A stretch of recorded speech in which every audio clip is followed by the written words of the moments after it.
अस्सलाम वालेकुम। एक शॉर्ट और यूज़फुल वीडियो के साथ मैं डॉक्टर अयूब हूँ।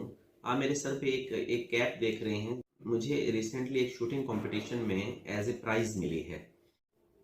एक पिक्चर भी इस वक्त आपकी स्क्रीन पे है जो आप देख रहे हैं। ये एक शूटिंग कंपटीशन की है जो रिसेंटली हम यूनिवर्सिटी के फैकल्टी और हम स्टूडेंट्स ओकाड़ा गैरिजन्स के विज़िट पे गए थे, तो वहाँ पर फैकल्टी का शूटिंग कंपटीशन हुआ है। चैम्पियन गोल्फर थे जिनका नाम मुझे इस वक्त याद नहीं आ रहा। उनका उनकी उनकी ख़ुसूसियत ये थी कि उन्होंने लाइफ में कभी भी कोई गोल मिस नहीं किया था। तो एक मर्तबा किसी इंटरव्यूअर ने उनसे पूछा कि आप क्या वजह है, आपकी ऐसा क्या टैलेंट है कि आज तक आपका कोई गोल मिस नहीं हुआ। तो उन्होंने कहा इसकी सिर्फ़ और सिर्फ एक वजह है, वो ये कि मैं बॉल को और होल को उस वक्त तक देखता हूँ जब तक मुझे ये यकीन ना हो जाए कि ये बॉल इस होल के अंदर ही जाएगी। पर इसमें जो मैसेज है वो ये है कि फोकस की किस कदर अहमियत है। लाइफ में किसी भी टास्क को परफॉर्म करें तो उसमें फुल फोकस करें। जैसे गोल्फर ने कहा कि वो बॉल को और होल को उस वक्त तक देखते थे जब तक उनको वो मेक श्योर ना कर लें, जब तक उनको यकीन ना हो जाए कि ये बॉल अब होल के अंदर ही जाएगी, फिर वो हिट करते थे।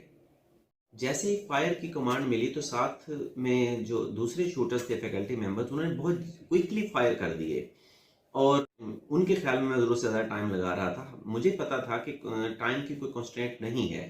तो मेरे साथ एक कलीग ने मुझे कहा कि आप जितना ज़्यादा फोकस करेंगे, आपका हाथ उतना ज़्यादा हिल जाएगा। मगर मुझे गोल्फर की बात याद थी कि फोकस करने से हाथ नहीं हिलता होता।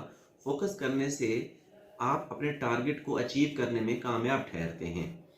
तो नो डाउट मैंने थोड़ा-सा ज़्यादा टाइम लगाया मेरे बाकी कलीग से, मगर ये है कि जब रिज़ल्ट अनाउंस हुआ तो मेरे टारगेट पर 5 ओवर 5 थे। तो और उन्होंने मुझे कमांडर ने बताया कि आपके 2 जो बुलेट्स हैं, वो जो उसका टारगेट का सेंट्रल पॉइंट था उस पे लगी हैं, जो कि जिनकी उनके ख्याल में significance as compare to other bullets ज़्यादा है। तो इस वजह से उन्होंने काफ़ी एप्रिसिएशन भी मुझे दी कि आपके 2 बुलेट्स एग्जैक्टली सेंटर पे, यानी जिसे बुल्स आई कहते हैं, उस पे लगे हैं। तो मेरे कोलीग्स मजाक में ये कह रहे थे कि ये शायद एक्सीडेंटली हुआ है। मैं उन्हें रिस्पॉन्स में ये कह रहा था कि भाई मैंने तो एनक भी, मैं तो ग्लासेस भी यूज़ करता हूँ, फिर भी मेरे 5 निशाने पे लगे हैं। मेरे कोलीग्स ये समझ रहे हैं कि एक्सीडेंटली हुआ है, हालांकि मेरे माइंड में गोल्फर की बात चल रही थी। उसके मुताबिक आप टारगेट को उस वक्त तक फोकस में लाएं जब तक आपको यकीन ना हो जाए कि अब ये फायर ज़रूर होगा। और मैं कोई प्रोफेशनल शूटर नहीं था, मैंने लाइफ में पहली मरतबा शूटिंग की थी। इससे पहले शायद कभी एनसीसी में, आज से कोई 21-22 साल पहले शूटिंग की थी।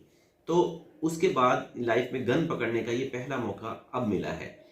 ये और व्यूअर्स के लिए इसमें स्ट्रॉन्ग मैसेज ये है कि आप कोई भी टास्क परफॉर्म करें, उसको उस पर फुल कंसंट्रेट करें, उसको फुल फोकस को यकीनी, फिर आप फायर करें।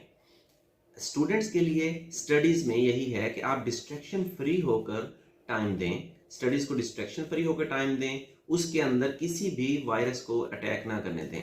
ये की जो ये बात थी कि आप जितना ज़्यादा फोकस करेंगे उतना ज़्यादा आपका हाथ हिलेगा, ये एक वायरस की तरह थी बात।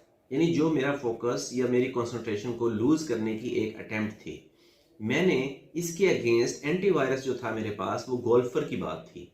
गोल्फर ने ये कहा था कि मैं टारगेट को उस वक्त तक देखता हूँ, यानी बॉल को और होल को उस वक्त तक देखता हूँ जब तक मुझे यकीन ना हो जाए कि ये अब बॉल होल के अंदर ही जाएगी। गोल्फर की ये बात एंटीवायरस थी। मैंने कुलीग के साथ कोई लड़ाई या झगड़ा नहीं किया या मैंने उसको जवाब नहीं दिया, बल्कि परफॉर्मेंस ने ये बता दिया कि उनकी बात ठीक नहीं थी और गोल्फर की बात एट द एंड सही साबित हुई और ऐसा एक्सीडेंटली नहीं हुआ। इसके बिहाइंड ये मोटिवेशन थी कि आप टारगेट को उस वक्त तक फोकस करें जब तक आपको यकीन ना हो जाए कि ये टारगेट पर ही जाएगी। जी, वीडियो देखने का बेहद शुक्रिया और मैं चाहूँगा कि आप इस पे अपना फीडबैक भी ज़रूर दें। अल्लाह हाफिज़।